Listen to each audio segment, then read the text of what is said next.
ماتكات درو انت فصيمو عدلنا يو حما اغاطام غروبيت حما غروبيت كاين زيوم رايو ازيو اسفا برهاي افيت نفيت غنزب مينستري ني كاب غنزب مينستر بيرو يوصيو جغانو تغارو يقرص ولو حزر يوم رايو يحد ملب غو عند رايو بر مسكفه قجع بيل مسكفه خاي غوي مالت كندزي زاكل زفرحو بطاروخ جن بوتا خرخو خلو كم علاقتي دم حزب زستيو علاقتي دم ناي انسا يستي كم علاقتي دم حزب زستيو كم زيهم زول غداتيو اب غنزب منستر كايدو دلي غنزب زوسد وين سلفي نخالي نداول زوصو زلو غنزب زغبر تግራይን ምብስባስ ኣብ ገንዘብ ሚኒስተር ፊት ንፊት ተታሒዝኒ ሰብኣይ ዝራይዎ ኣብ ገንዘብ ሚኒስተር ፊት ንፊት ኣብ በር ገንዘብ ሚኒስተር እዩ ከምዚ ኣገረም ሲኢሎም ኣቕሚጦም ነዮ ተጋሩ ይቕኒኹም ከምዚ ዝገበርኩም አንቱም ጀጋኑ ራእይዎ ግን ህዝብ ራእዩ ኣሰፋ ብርሃ ዝበሃል ናይ ስየ ብርሃ ሓዊ ኣሰፋ ብርሃ ካፍቶም ሰራዊት ንኸፍርሱ ዝኸዱ ዘለዉ ሓደ افريسنا يلو قال بقال تزاروي اب شانالنا علكم اتو ددبيت ميديا اوفيشال رايو سراوي تفريسنا منسيو سلطن زغله سلطنا نايتو غزياو محدار نايت عدس شط نايت ناي بلصغنا لوخ اتحساسوا شكيمنا ريديبلوي كن غورينا عندنا ناب سراويت كن حوسو اينا يبل كم زولو امانم سرعهم كاليوم زنورو اما خطأوان تግራይ تصدفላ ወደቀትያ ተዋሂሉ ህወሓቱን ወደቀት ምስተባህለ ኣብ ገደል ጫፍ በፂሕና ኣለዋ እሞ ገደል ደፊእና ክነጽድፈን ኢሎም ዝኸዱ ከምዚ ዝበሉ ዓለቕቲ ከምቲ ተጻሒፍኒ ዓለቕቲ ትግራይ እዮም እዚኦም ዓለቕቲ ትግራይ ራእይዎ ታ ገንዘብ ሚኒስትር ትብል ከተንብዋ ኢኹም ብደንቢ ድሕሪኡ ብጎባዓይኑ ከምዚ ኢሉ ይርኢ እሞ ምስ ረኣዮ ይቆርፆም ዘለዎ ምስ ረኣየ ይጠፍእ ታይ ዘጥፈል ዘጉይ ኣለዎ تقرص او يتقرص نخبل نيريو ليبا فلوت قطافيكم زبل فلوت عدو زخاده خدام باندا فلوت كومزي زوليوم زم سوات زيم رايو ازي ገንዘብ ሚኒስትር ይብል رايو قرص الله اي رايون صنيحو حزغري رايو يهدم كاو حزب بر خفتيتو ودي شعبي لخفتا خلت بري كسؤل الدحر يخيد يهد يقوي مالت يقلطف ازيهم يوم تمغطمتكم نزيهم حدا بحدا كلهم كريت اسيركم كحسا حزبي كترغاغص انداخالكم حقيقكم من كفلكم انكم سلطانكم مسعقمكم حدا بحدا تقصروا لا يخ ابጫፍ ክበጽሕ ከሎ ህዝብኩም ወረኸ ከሎ ንዓኹም ከይጸላእኩም ይጠራጠራነ ሰራዊት ወሲኒ ህዝቢ ወሲኒ ኣብ ላዕሊ ዘለኹም ሓለፍቲ ሰራዊት ግን ሕዝውን ትልመኑ ኣለኹም ንልምን ኢና ዘለና ወዲ ወረደ ይልመን ዘሎ በዓል መሪድ በዓል ምግበይ በዓል ወድን በይተይ ንልምን ኢና ዘለና ሰንትራል ትናይ ወታደራዊ ኮማንድ ናብ ተግባር ከኣቱ ናብ ተግባር ኣትዩ ከምታ ጃዋር ዝበላ ተቀድሚ ሕዝውን ንብሎ ዝነበርና ነቶም ክእሰር ዝግብኦም ኣሲሩ ክሕተት ዝግብኦም ሓቲቱ ክለቁ ዝግብኦም መልቂቑ ምዕሩይ ዝኾነ ምሕደራ ትግራይ ክምስርት እንዳኸኣለ ምስ ዓቕሙ ነዚአን እንዳኮስኮሰ ዝዕብየን ዘሎ ነዘን ጉዳት እዚአን ሰራዊት ትግራይ ጊደፍ ኣዘዝ ሰራዊት ትግራይ ማለት እዩ ኣብ ላዕሊ ዘለኹ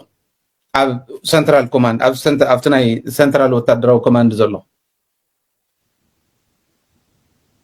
ህዝቢ ልምን ይዘሎ ኣነውን ቀሊል ሰው ይኮንኩን ልምን ይዘሎ ተጠንቀቁ የዝብ ዘሎ እዚኣ ብዘይ ምግባሮም ኣዘዝ ሰራዊት ትግራይ ብዘይ ምትግባሮም መጥቃዕቲ ድሮን ተፈጺሙ ኣብ ከተማ እንትጫፍ ደገ መናኸርያን ካልኦት ቦታታትን ሰለስተ ግዜ ደብዳብ ድሮን ተኻይዱሎ እቲ ደብዳብ ድሮን ናብ ሎሚ 23 ጥሪ 2018 ዓ.ም ዘውጋሕ ለይቲ ካብ 9 ፍራን ክሳብ 10 ሰዓት ኣብ ዘሎ ግዜ ኮይኑ ዝተፈጸመ በቲ ደብዳብ ድማ ብናይ ውልቀ ሰባት በናና ዘይትን ጻዕና ኣይሱዙ ዓይነትን መካይን ጉድኣት ዘብጽሐ ኮይኑ በቲ ደብዳብ ሓደ ሽፌር እንትመውት ሓደ ረዳት ድማ ከቢድ ጉድኣት በጽሕዎ እዩ ብተመሳሳሊ እውን ከባቢ ሰዓት 11 ፍራን ኣብ ገደብታ ይሓ በርበራ ጻዕነት ኣይሱዙ መጥቃዕቲ ድሮን ተፈጺሙሎ ኣብ ልዕሊ ሰላማውያን ሰባት ዝግበር ደብዳብ ድሮን ደው ይበል ኣድና ሰላም ይግበረልና ሰላም ንትግራይ ዕድልና እዩ ሕማቅ ኣጋጣሚ ሕማቅ ጎረቤት ኮይኑ እዚኦም ጥቃና ዘለዉ ዝኸፍ እዮም እዚኦም ጥቃና ዘለዉ ዝኸፍ እዮም እዚ ጽንዶ ገለመለ ድሓን ክንጸምድ ኢና እቲኦም ብዓበዮም ግን ዓቕሚ የብሎም ብቕዓት የብሎም ኣፍልጦ የብሎምን ኤርትራዊ ብለካ ኣለኹ ዝመንሰይ ኤርትራዊ እዚ ከመሓድሮም ይኽእል እዩ እዚ ኤርትራዊ መንእሰይ ኣመሓዳሪ ንዓኦም ይኹን ንሱዳን ይኹን ንየመን ይኹን ንጅቡቲ ነዚኦም ከባቢና ክመርሖም ክገዝኦም ዓቕሚ ኣለዎ ነቲኦም ድመፁና ዝነበሩ ፀላእቲ ቤን ክመፁና እንተመፁስ ቤን ምፅኡ ተሰሪሕሉ እዩ ብትግራይ ክመፁ ደይሕሸና ብዓሰብ ብደንከል ብኔውዶ ክመፁ ሕሸና ሶ እንታይ ንግበር ተባሂሉ ዘርባሓናን ዘውፃናን ሲተዛ ተረዲና ኢና ንገብሮ ዘለና ስለዚ እንታይ ክብለካ ደልየ እቲ ጽንዶ ንዓና የርባሓና እዩ ንሕና ኢና ረቢሕናሉ ዘለና ንሕና ኢና ተዓዊትናሉ ዘለና ንዓና ይጋሪቱ ዘሎ ናባና ይኮነን ዝመፅእ ዘሎ ትኩናት ከምዘይመፅእ ጌርናዮ ትኩናት ኣርሕቕናዮ ትኩናት ዕድል ከም ዝህበና እንተመፀዊን ዕድል ከም ዝህበና ጌርናዮ እንተመፀዊን ልፍንቲ ጌርና ኣለና እንተመፀዊን በቲ ንሕና ዝጥዕመና መሬት ንሕና ንዕወተሉ ጌርናዮ ንኸይመፅእ ንሰርሕ ኣለና ተመፀእ ብዝወሓደ ዋጋ ክንውድኦ ንሰርሕ ኣለና ኣባና ኸይመፅእ ክውዳእ ንሰርሕ ኣለና ኣብኡ ናብኡ ብተዓዱ ከም ዝውዳእ ንሰርሕ ኣለና እቲኦም ፀሚድና ዘለና ንሶም ውን ፀሚዶም ንኻልእ ከም ዘፅምዱ ንገብር ኣለና ኣብቲ ዶብ ዘሎ እንተመፂኻ ውን እቲ ምስ ትግራይ ዘዳውበና ዘሎ ህዝብታት ኣካል ህዝብና ናይ ንግዲ ናይ ስፔዛ ገብር ኣሎ ሕጂ እዚ ሩፍታ እዚ ንባዕሉ ንዓና ዕድል ሂብና ኣብ ውሽጥና ክንሰርሕ ኣብ ውሽጥና ፀገማትና ክንፈትሕ ኣብ ውሽጥና ዘሎ ሃጓፋት ክንምልእ ዕድል ሂብና ኣሎ ታይሚን እዩ ብኣንፃሩ ካ ፀላእትና ብየማን ብፀጋም እንዳተታኸሱ እንዳተወድኡ ለይቲ ምስ መዓልትን ዝቕባበ ናይ ባጤራ ዝቕባበ እንዳገበሩ ኢድና ከይእተና ደም ከይከፈልና ብርሃፅናን ብሓንጎልናን ደም ከይከፈልና ከዓ ንስዕሮም ከዓ ኣለና ሶ በዝን እንተዳሪኢኻ እቲ ኩናት ኣብ ዶብና ዝነበረ ርሑቕ ከይዱሎ መዳፍዕ ኣብ ጥቃና ዝነበረ ርሑቕ ከይዱሎ ፀላእትና ሓያላት ዝመፁ ዝነበሩ ርሑቕ ከይዶም ኣለዉ ሓድነት ዝነበሮም ሙሉእ ህዝቢ ኢትዮጵያ ሒዞም ዝቃለሱና ዝነበሩ ኣብ ሓደ ብሄር ፍርቂ ብሄር ሒዞም ተሪፎም ትግራይ ሃገር ክኾኑ እንታይ ክኾኑ ብልለዉ ጽምዶ ንገብር ኣለና ሓይሊ እንተገይሮም ፅባሕ ተመሊሶም ኦሮሞ ኣሎ ዓፋር ኣሎ ድዮም ክብሉና ሶ ብኸመይና ክንነብር ከም ኤርትራውያን ናይ መንገዲ እንተተኸተልናዩ ኣነ ናይ መንእሰይ ስራሕ ኮይኑ ይስማዓኒ ታንኪዩ ጀነራል ገብረ እግዚአብሔር በየነ ወደን ጥሩ ብሰልኪ ብዛዕባ ዝቀረበሉ ክስታት ሓቲትና ያለና ምላሹ ድማ ከም ዝስዕበ ዋዲድና ያለና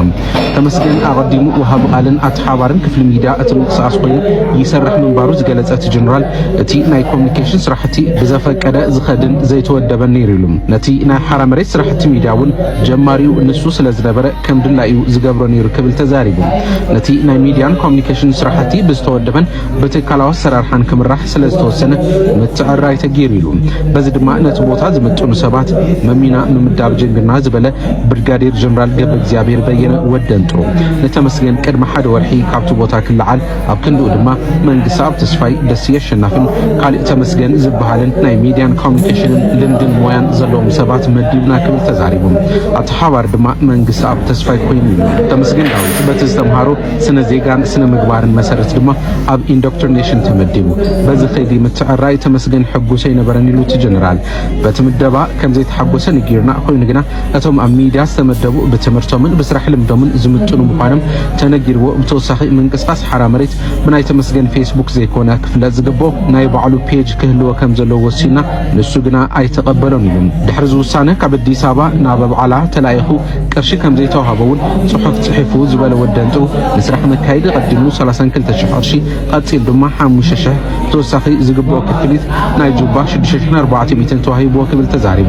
ኣብዚ ኩሉ ኸይዲ በተደጋጋሚ ቅርሺ ተዋሃበኒ ክብል ይጽሕፍ ነይሩ ክብል ወደን ጥሩ ይኸስስ ተወሳኺ ድማ ተመስገን ምስ ሓላፊ ክፍሊ ስላ ሰራዊት ትግራይ ኮሎኔል ተወልደ ገብረትንሳይ እንበብ ካብ ቅድሚ 3 ወርሕ ጀሚሩ ርክብ ከም ዘለዎ በፂሕናሉ ኢሉ 20000 ቅርሺ እውን ብሳልሳይ ወገን ከም ዝተለኣኾ ረጋጊጽና እዚ መደለሊ ምዃኑ እትርክቡ እንደው ከብሎ ተነጊሩ ወይሉ ብርጋዴር ጀነራል ገብረ እግዚአብሔር በየነ ኣብዚ ኸይዲ ሽም ሰባት ኣብ ማሕበራዊ መራኸቢ ምጽላም ጀሚሩ ዝበለት ጀነራል ነቲ ቃልሲ ይዕንቅፉ ዝበሎም ስራሕቲ ምፍጻም ጀሚሩ ክብል ከሲሱ ናቱ ድሌት ተኣሲሩ ዝናክርክብ እዩ ንሕና ግና ክእሰር የብሉን ብምባል ወሲና ኢሉ ኣብ ትግራይ ከኣቱ ከም ዝደል ድማ ፈሊጥና ክብል ተዛሪቡ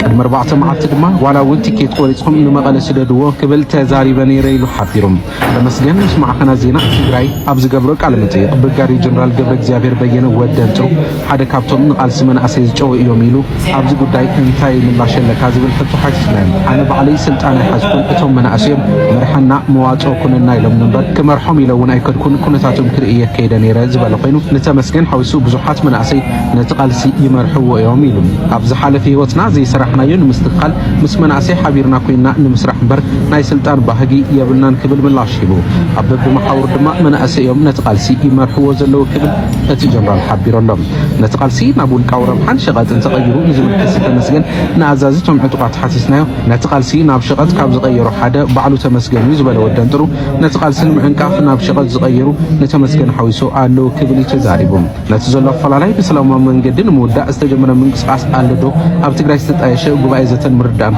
ረኺብኩም ይፈልጥ ዶ ዝብል እውን ሓቲትናዮ ዛጊድ ነቲ ኩነታት ብሰላማዊ መንገዲ ንምውዳእ ዝተንቀሳቐሰ ኣካል የለን ካብ ጉባኤ ዘተን ምርዳእን እውን ንዓና ዝረኸበና የለን ክብል ምላሽ ሂቡ ቅድሚ ሕዚ ንላንዳ ሪፖርት ተኣዛዚ ኣብ ዝሃቦ መብርሂ ሰላማዊ ልዝብ ንምክያድ ኣቐዲሙ ኣብ ትግራይ ቦታ እንትወሃበና ጥራሕና ንደራደር እምበር ኣብ ዓፋር ኮይና ንጅምሮ ድርድር የለን ክብል ምላሽ ሂቡ